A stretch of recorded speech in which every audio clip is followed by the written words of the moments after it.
Turning now to Storm Watch 12 meteorologist Josh Colberth with what we can expect today weather-wise. We are seeing a much more active situation than I feel like we saw yesterday morning on the radar. Yeah, definitely. Yesterday, the situation was a lot more scattered, a lot more sporadic in nature. This morning, we are seeing not necessarily an atmospheric river, but definitely a bigger, more congealed mass of rain and snow primarily in elevations above 2,000 feet this morning.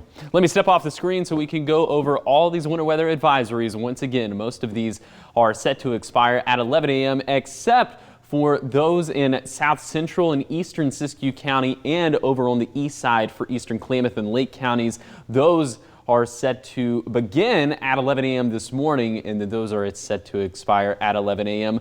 tomorrow morning. So we still have another 24 hours or more of this to go. So we'll time out all the craziness with Stormcast like we've been doing all week. So we'll stop this a little bit later this morning, and you'll notice that when I stop this for lunchtime and, take a good look at it, take it all in, and we'll stop it for dinner time, take a look at it here, and we'll stop it for midnight. And as you observe it here, once again, you'll probably notice that for every single time slot that I stopped it, it looks the same, and that's because we continue to have moisture being influxed in from the southwest, streaming up towards the northeast, and so that'll continue throughout the day. That's why we're expecting so much beneficial rainfall. Looks like we'll eventually clear out of here on Friday, just temporarily, and then we have more rain that is going to follow suit for the weekend.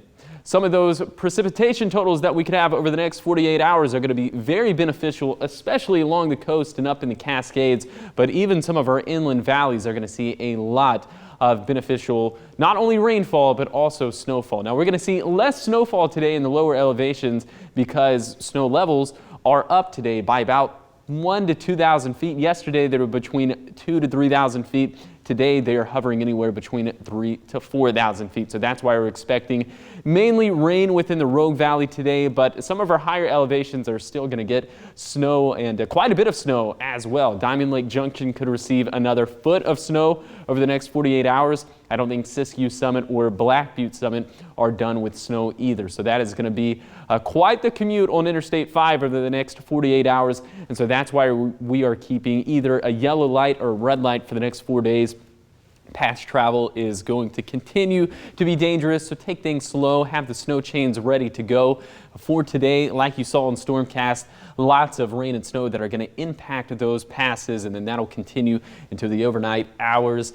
And then it looks like we have more rain where all that came from, especially as we head into Saturday. That looks like our next intense little wave of moisture clearing out for Easter Sunday and then getting right back into it as we get into Monday. Here's your 7-day forecast along the coast. Wet weather pretty much for the next 7 days. It looks like maybe we temporarily dry out for your Easter Sunday. And then for Siskiyou County, I think throughout this entire week, today is probably going to be the day with the biggest impacts for Siskiyou County, especially down towards Mount Shasta City. Remember, we have those winter weather advisories that are in place starting at 11 a.m. this morning, and those run until 11 a.m. on Thursday morning. And we also have a winter weather advisory for the same time frame for eastern Klamath and Lake County. So that's something to keep in mind. Up in the Cascades, like you saw on the graphics that I showed before, they're just going to get pummeled with snow for the umpteenth day in a row, several feet of snow. And then for the Rogue Valley, I think things mainly stay as rain for today just because snow levels are higher by about 1,000 feet. Maybe we could have another shot for some snow on Friday morning, but I think from this point on out, it's probably mostly rain.